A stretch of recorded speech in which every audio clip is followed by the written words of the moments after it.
सभी का आपके अपने ऑनलाइन इंस्टीट्यूट निशांत ज्ञान के यूट्यूब प्लेटफॉर्म पर मैं नितिन उपाध्याय आप सभी का स्वागत करता हूं, अभिनंदन करता हूं आज के अपने इस वीडियो पर। मित्रों, आज के वीडियो का टॉपिक है, आप सभी लोग जानते हैं कि हम लगातार जो है आपको कक्षाएं प्रदान कर रहे हैं यूपी डीएलएड सेकंड सेमेस्टर को लेकर के। और मैंने कहा है कि 60 नोट्स जो मेरी तरफ से आपको प्रोवाइड कराया जा रहा है वह 60 नोट्स जो है आपको अब की बार जो है पेड टेलीग्राम चैनल पर प्रोवाइड करवाया जा रहा है। तो आप सभी लोगों के जानकारी के लिए मैं बता दूं कि जो मैंने पहला 60 नोट्स वीडियो प्रथम प्रश्न पत्र का शुरू किया था, वर्तमान भारतीय समाज एवं प्रारंभिक शिक्षा, वह पूरी तरीके से समाप्त कर दिया गया है और उसका एक combined PDF paid Telegram channel पे दे दिया गया है। मित्रों, आपको चाहे जैसा लग रहा हो कि यार बहुत बड़े बड़े पीडीएफ हम दे रहे हैं, 70 से 80 पेज के पीडीएफ दे रहे हैं, तो आप जानिए कि 50 नंबर की बात है। 50 नंबर में अगर आप 70 पेज भी नहीं पढ़ पाते हैं, और ये 70 पेज हाथ से लिखा गया है, इस बात को ध्यान रखिएगा। 70 पेज मैं प्रिंट करा के नहीं दे रहा हूं, हाथ से लिख करके दे रहा हूं। अगर यही मैं मटेरियल प्रिंट करवाता ना तो ज़्यादा से ज़्यादा 10 से 12 पेज में आ जाता है, इस बात को ध्यान रखिएगा। कुछ लोग कहते हैं कि सर निकलवाने में प्रॉब्लम होती है, तो मैं कहूँगा यार निकलवाइए मत, है ना। आप इसी तरीके से मोबाइल से क्विक रिवीजन के तौर पे उसे पढ़ते रहिए, है ना।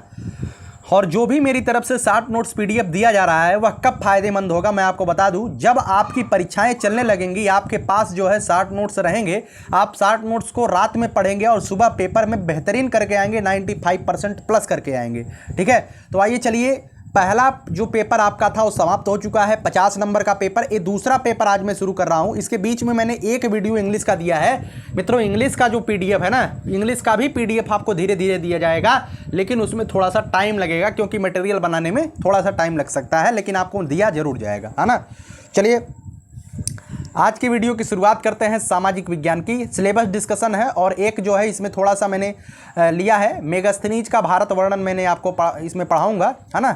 चलिए, सबसे पहले सिलेबस देख लीजिए। भारतवर्ष में प्रथम साम्राज्य की स्थापना, मौर्य काल के बारे में आपको समझना है। मौर्य काल के बाद जो स्वर्ण काल है, जिसे हम इतिहास में स्वर्ण युग कहा जाता है, भारतीय इतिहास का स्वर्ण काल बोला जाता है गुप्त काल को, हमें गुप्त काल के बारे में जानना है। समुद्रगुप्त के बारे में जानना है, जिसे भारत का नेपोलियन कहा जाता है, उनकी दिग्विजय के बारे में जानना है। उसके बाद हमें हर्षवर्धन के बारे में, वर्धन वंश की जानकारी लेनी है। उसके बाद राजपूतों की उत्पत्ति पढ़नी है, जो राजपूतों की उत्पत्ति होती है, प्रतिहार, परमार, चालुक्य और चौहान के बारे में पढ़ना है। पृथ्वीराज के पराजय के कारण को पढ़ना है। दिल्ली पर किस तरीके से सामंतवादियों का शासन जो है चकनाचूर होता है, किस तरीके से उनका दर्प अभिमान टूटता है और दिल्ली पर सल्तनत की व्यवस्था स्थापना होती है, उसके बारे में हम पढ़ेंगे। उसके बाद दक्षिण भारत के जो प्रमुख राजवंश हुए हैं उसके बारे में पढ़ेंगे। राष्ट्रकूट है, चालुक्य है, पल्लव है ना, चोल है, चेर है, पांड्य है, इनके बारे में जानकारी हमें लेनी है। उसके बाद जो अरब में इस्लाम उदय तथा भारत में तुर्कों के आगमन को हमें पढ़ना है। अरब में इस्लाम का उदय कैसे होता है, इस्लाम धर्म कैसे कैसे जागृत होता है और किस तरीके से संपूर्ण भूमंडल पर इस्लाम धर्म अपने आप को काबिज कर पाता है, उसके बारे में हमें जानना है। उसके बाद हमें सल्तनत कालीन भारत के बारे में पढ़ना है, दिल्ली सल्तनत की स्थापना के बारे में पढ़ना है। पृथ्वीराज तृतीय क्यों हारते हैं, और जयचंद जो है पृथ्वीराज तृतीय के साथ गद्दारी करके भारत में जो है दिल्ली सल्तनत की स्थापना कैसे करवाता है, उसके बारे में हम पूरी जानकारी लेंगे, है ना। और दिल्ली सल्तनत के अंतर्गत जो गुलाम वंश है, इल्तुतमिश, रजिया सुल्तान वगैरह के बारे में हमें जानकारी हासिल करनी है ना। उसके बाद गुलाम वंश है, गुलाम है, खिलजी है, तुगलक है, सैयद है, लोदी है, सबके बारे में नहीं पढ़ना, लेकिन गुलाम वंश हमें पढ़ना है। मंगोल जो भारत पे आक्रमण जो है इन्हीं के समय करते हैं, तो उनके बारे में भी हमें ध्यान से जानकारी ग्रहण करनी है। बहमनी एवं विजयनगर साम्राज्य के बारे में पढ़ना है। हरिहर और बुक्का नामक दो भाइयों ने जो बहमनी साम्राज्य की स्थापना किया था, काबिले तारीफ थी। इन दोनों भाइयों का जो एक तरीके से कहा जाए शौर्य था, वो बहुत काबिले तारीफ था। हम इस इतिहास के बारे में चर्चा करेंगे। उसके बाद सल्तनत कालीन उपलब्धियों के बारे में चर्चा करेंगे कि सल्तनत काल में हमारे भारत में कौन कौन सी उपलब्धियां सामने निकल करके आती हैं। उसके बाद हम भूगोल पर, इतिहास समाप्त हो जाएगा। उसके बाद हम भूगोल की चर्चा करेंगे। सूर्य, पृथ्वी, चंद्रमा एवं प्राकृतिक शक्तियों का वर्णन देखेंगे, और स्थल मंडल, जलमंडल, वायुमंडल, जैवमंडल के बारे में जानकारी ग्रहण करेंगे। ठीक है ना। यहाँ पर देखिए, धरातल को बदलने वाले जो कारक होते हैं, जो जिसे यूँ कहें तो भूकंप, ज्वालामुखी वगैरह की जानकारी लेंगे। 23 टॉपिक है आपके सामाजिक विज्ञान में। बाह्य बल अनाच्छादन करेंगे, वायुमंडल देखेंगे, पवन देखेंगे, जलमंडल देखेंगे। उसके बाद संविधान के बारे में भी थोड़ी बहुत जानकारी हमें लेनी है। ठीक है। उसके बाद उपभोक्ता जागरूकता जो विधेयक वगैरह आया था, उसके बाद हमें अर्थशास्त्र के बारे में पढ़ना है ना। आपके टोटल 1991 में जो आपको अंतिम जो चैप्टर कंप्लीट करवाना है वो है 1991 की औद्योगिक नीति। मित्रों, अगर आप नहीं जानते हैं तो मैं आपको जानकारी के लिए बता दूं, 1991 में ऐसी व्यवस्था, ऐसी समस्या भारत के सामने आ गई थी। उस समय भारत देश के प्रधानमंत्री पीवी नरसिम्हा राव जी थे और वर्तमान के उस समय तत्कालीन जो वित्त मंत्री हुआ करते थे वो थे पूर्व प्रधानमंत्री डॉक्टर मनमोहन सिंह जी। तो उस समय भारत की स्थिति ऐसी हो गई थी कि भारत के पास 7 दिन से ज़्यादा जो है मतलब कि इतना विदेशी मुद्रा नहीं था कि हम दूसरे देशों से अपने ज़रूरत की सामानों को 7 दिन से ज़्यादा आयात कर पाएँ। ठीक है, तो उस समय हमारे पीवी नरसिम्हा राव और डॉक्टर मनमोहन सिंह जी की सामंजस्यपूर्ण मानसिक चेतनाओं से जो है हमें एलपीजी मॉडल देखने को मिलता है, जिसे हम कहते हैं लिबरलाइजेशन। उसके बाद एलपीजी का फुल फॉर्म क्या होता है, अगर आपको आता है तो आप बताइएगा, शायद आपने नाम सुना होगा। एलपीजी का फुल फॉर्म बताइएगा। एक एल से होता है लिबरलाइजेशन, लिबरल क्या बोलते हैं, है ना, आप बताइएगा। उदारीकरण बोलते हैं, है ना। बोल नहीं पा रहा हूँ, है ना, बताइएगा आप जरूर। चलिए आगे बात करते हैं सामाजिक अध्ययन की।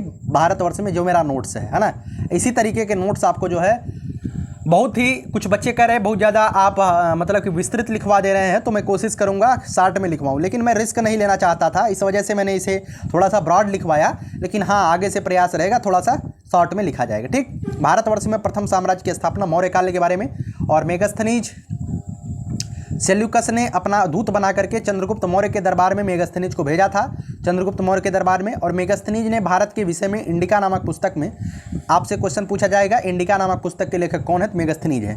भारत देश की भूमि, जलवायु, पशु पक्षी, शासन पद्धति, धर्म, सामाजिक रीति रिवाजों का वर्णन, अर्थात पूरे भारत का वर्णन जो है मेगास्थनीज ने अपनी पुस्तक इंडिका में किया था। ठीक है, अब उसके भौगोलिक स्थिति क्या थी उस समय मेगास्थनीज के अनुसार? भारत का आकार मेगास्थनीज के अनुसार चतुर्भुज के समान था। सिंधु और हिमालय जिसकी पश्चिमी और उत्तरी भुजाएं हैं, थोड़ा सा अपने आप में इमेजिन करने का प्रयास करिएगा। दक्षिण और पूर्व में समुद्र है। मेगास्थनीज में भारत की नदियों का भी वर्णन किया है। गंगा नदी जो 30 स्टेडिया का मतलब मील होता है, 30 मील चौड़ी है, उत्तर से दक्षिण की ओर बहती है। गंगा जैसी ही विशाल एक अन्य नदी सिंधु है, और गंगा के समान ही वह भी उत्तर से दक्षिण की ओर बहती है। यह नदी रास्ते में भारत की सीमा अंकित करती है। ठीक है, इस बात को ध्यान रखिएगा। ये भौगोलिक स्थिति का वर्णन जो है मेगास्थनीज ने किया था।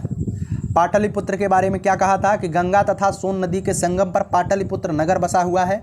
यह नगर की लंबाई 88 स्टेडिया मतलब 88 स्टेडिया मतलब 8 मील, और चौड़ाई 15 स्टेडिया मतलब 1/2 मील अर्थात 1.5 मील है।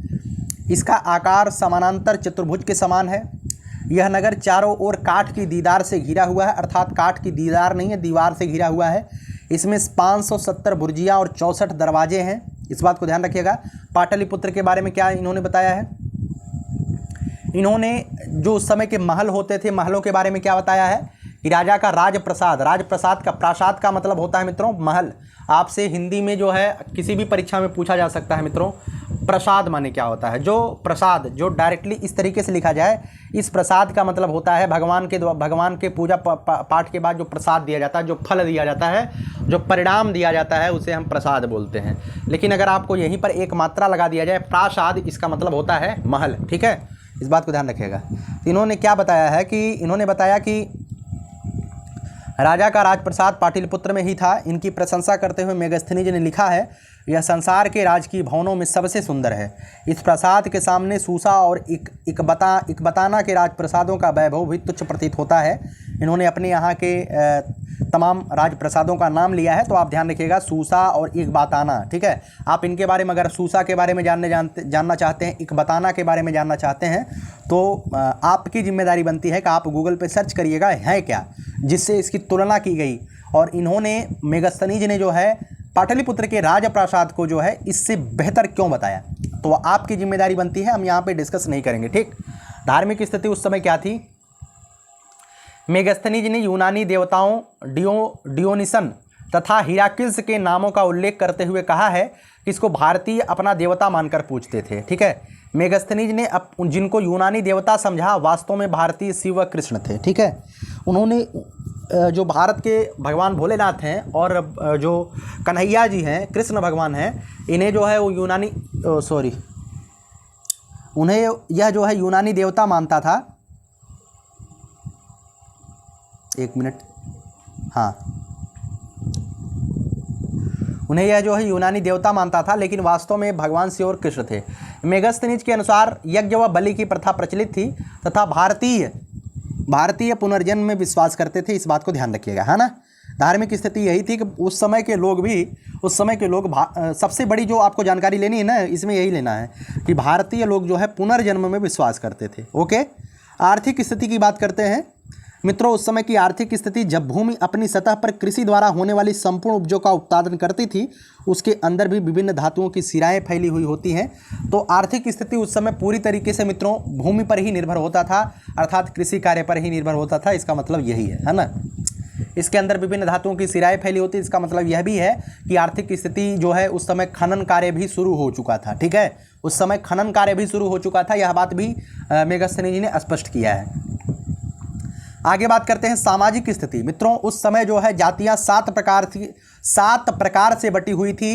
पहला है दार्शनिक, दूसरा है कृषक, तीसरा है गोप व शिकारी, चौथा है मजदूर, पांचवा है क्षत्रिय, छठा है अध्यक्ष, सातवां है मंत्री व सभासद। ठीक है, इस बात को ध्यान रखिएगा। आपसे क्वेश्चन पूछा जा सकता है कि मेगस्थनीज ने भारत की सामाजिक दशा के बारे में कितनी प्रकार की जातियों का वर्णन किया था, लिखिए। 2 नंबर में सवाल आ सकता है, तो आप इसे ध्यानपूर्वक ध्यान रखिएगा क्योंकि ये इंपॉर्टेंट है ना। ये जो है इंपॉर्टेंट है, आप इस बात को ध्यान रखिएगा।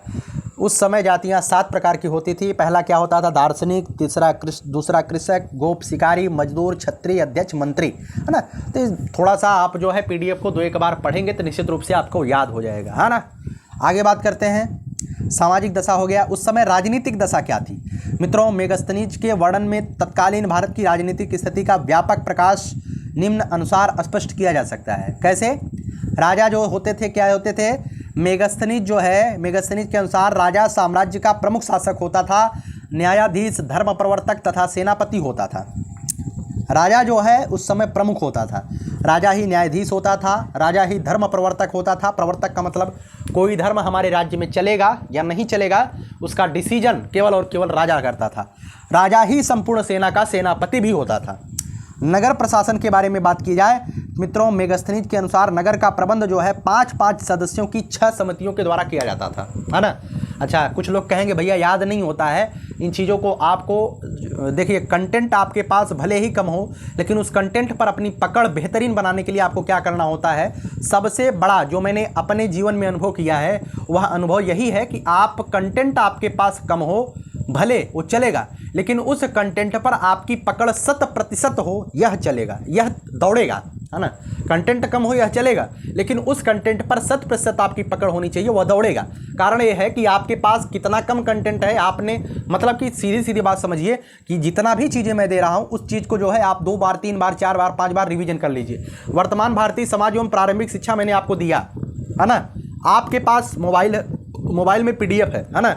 जो भी चीज़ें आप कहीं से भी पढ़ते हैं, क्या करते हैं, मुझे उससे मतलब नहीं है, लेकिन आप जो है क्या करिए, आप लगातार उनका जो है एक बार फर्स्ट रीडिंग करिए, सेकंड रीडिंग करिए, थर्ड रीडिंग करिए। जितना हो सकता है आप उतनी बार अपनी परीक्षा तक पढ़ लीजिए। निश्चित रूप से ज़्यादा रिवीजन ही आपको जो है 95% के ऊपर पहुँचाएगा, और यही सफलता का द्योतक भी होता है।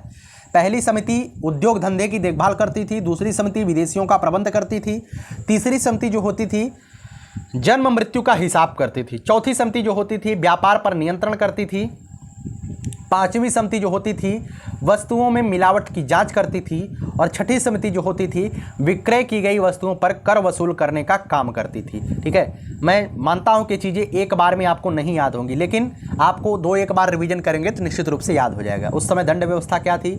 मेगस्थनीज के अनुसार भारत में अपराध कम होते थे। उस समय चोरी की घटनाएं न के बराबर होती थी।